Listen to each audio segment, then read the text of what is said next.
This is 5 minutes from Faram's. My name's John and I'm at Renegade Brewery today and I'm with head brewer Hugo Fullerton. Hugo, thank you very much for agreeing to do this. Good to be with you, John.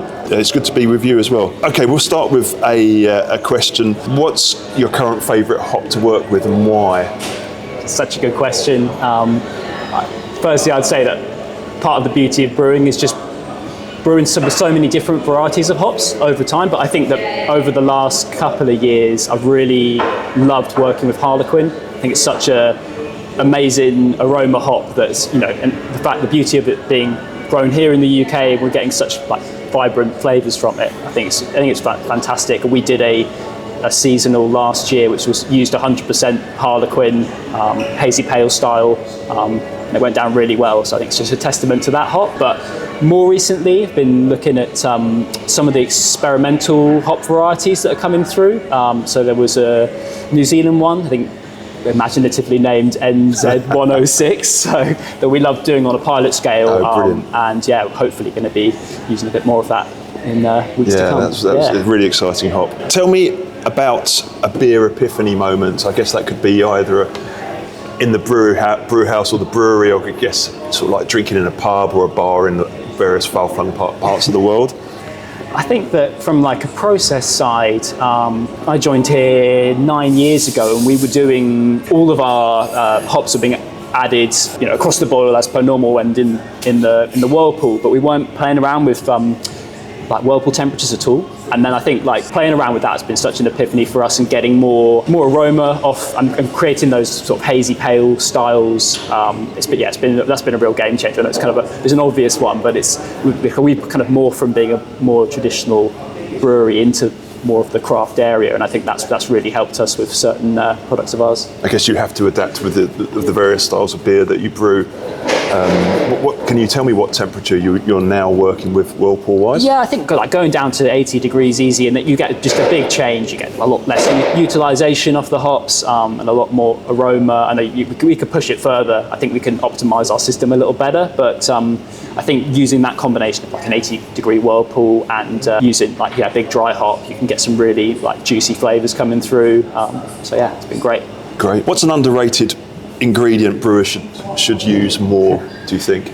That's a good question. I think I said, the kind of boring answer would be looking at your water profile, because especially from I've seen it from a home brew perspective as well, where people get so excited about all the malts and hops and all the different things you can put in beer, but water's such a massive component. If you're not optimizing your minerals to try and best promote certain flavors, then you're definitely missing the trick. So I think it's something that as well that you're consistently learning, and by doing different styles and seeing what works, whether it's if you're doing a West Coast, you want to bring out more bitterness, or you're doing a hazy pale and want to massively boost the chlorides and stuff, and then we're kind of a hard water profile here, so we have to be a bit more creative as well with our salt additions. So yeah. Good. What's your most memorable brew day moment, either good or bad? I'll start with the bad. It's definitely been personally, you're always going to make mistakes in the brewery. I would say I've accidentally diluted back beer more than it should have done, left the valve slightly cracked. I think it's definitely not the worst thing that's happened here either, but it's everyone has those days where you just have your head in your hands kind of moment, and you wouldn't really be a brewer without those kinds of days. You just hope that they're sort of few and far between, and that you can learn from them and then put things in place to stop them happening again. But on a more positive note, I'd say there's nothing better than seeing a recipe that you've worked on, on a pilot scale, and then seeing that scaled up, and then on the packaging day, tasting the final pack product, and that's quite a special moment. Brilliant. Certainly for myself, being covered in dry hops, not a special moment. Yeah, covered in dry hops, all kinds of sticking dry hops in the top of a tank, and it all coming out, with the carbonated beer, and they're all. If you could think of something that's happened, it probably has happened at a brewery somewhere, right? So yeah. Okay. What do you wish drinkers understood more about brewing?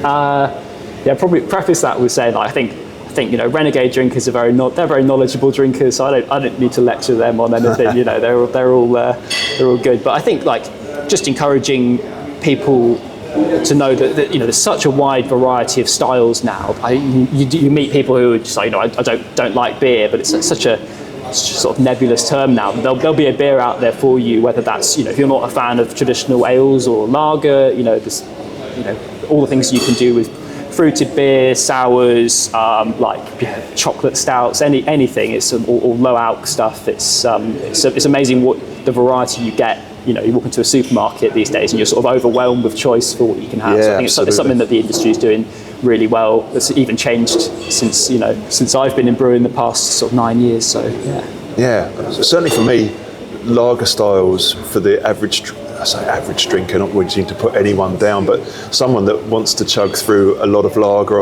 in a session possibly doesn't necessarily realise the amount of time and effort for the refinement of that product, the effort that goes into making that product so not inoffensive and drinkable. And with lager, there's nowhere to hide with a lager, is there? You've got such a aiming for the crisp, clean style. It can often be the hardest thing to completely nail because you're not overwhelmed with other sensory flavours going on. Yeah. So it's any off flavours come through really strongly. So it's one that you have to really take your time on and develop the recipes for over a long period of time. Yeah, totally agree. Outside brewing, how do you switch off from your day job? I spend most of my time with my young son Max, who's 2. It's amazing to see him grow up and learning new skills. He was jumping for the first time the other day, even with all, he's got far more energy than I have these days. But splitting roles between parenting and head brewership, I know a lot of people do it, and they all have that sort of tired expression on their face. Quite a challenge, But it's great. But aside from that, I love playing sports. I love playing tennis, and I love my music. So I've got an electric guitar and keyboard at home. So nice. I think that's a really good thing to keep you sane and just have, when you get a spare moment, just doing something else, creative and. Totally agree. What beer are you dying to brew but you haven't managed to quite do that yet, and that could be on a small scale or big commercial scale? I think it's a really good question. I think from scaling up, we've done quite a lot of pilot work with barley wines and stuff, and I think that it would be amazing if we get the chance to scale up and do a barley wine on our big kit, because I think it's something that people around here locally would love. When we've had it in the shop done on a pilot scale, people have been giving us really positive feedback on. So I think that's definitely on the cards. I think that it'd be nice to do experiment more like sours and stuff, or could go a completely different direction, moving from the traditional more towards the more niche styles. Because I think we do sort of range of beers are so varied that it's us as brewers, we just love coming in every day and brewing something different, and then getting to try them all. Definite perfect job. Also, from a point of view of anyone that's watching this who doesn't know where Renegade Brewery actually is, whereabouts are we, Hugo? So heart of West Berkshire. So Yattendon is our village, and sort of nestled between sort of Reading, Newbury, beautiful part middle of the countryside. We've got a great tap room here, so getting out here is the only challenge. We're not close to a train station or anything, but if you can find yourself a good designated driver, then spend a good few hours enjoying yourself. What skill separates good brewers from great ones? That's a tricky one.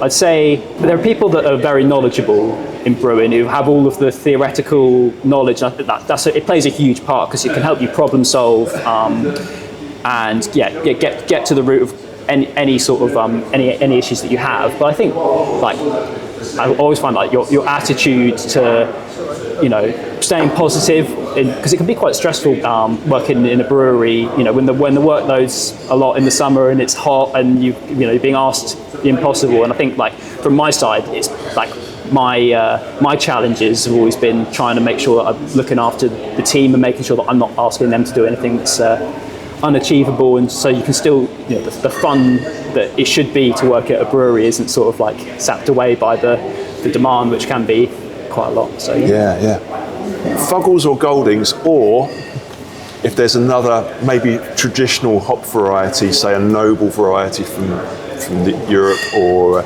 maybe an old school US variety, what would be your pick from a maybe an aromatic rub perspective and also a brewing value perspective? I think, from our sort of biased point of view here at Renegade, we've always loved Bramling. We've always been using that in Good Old Boy. It's been a sort of key element to that for like years and years. So I think it's just such a great, traditional English, like get that kind of like earthy herbal, but that kind of like hedgerow, blackberry kind of flavour. Yeah, and that as a traditional one, I think that's something that we love using. And in which beer styles? So our best bitter.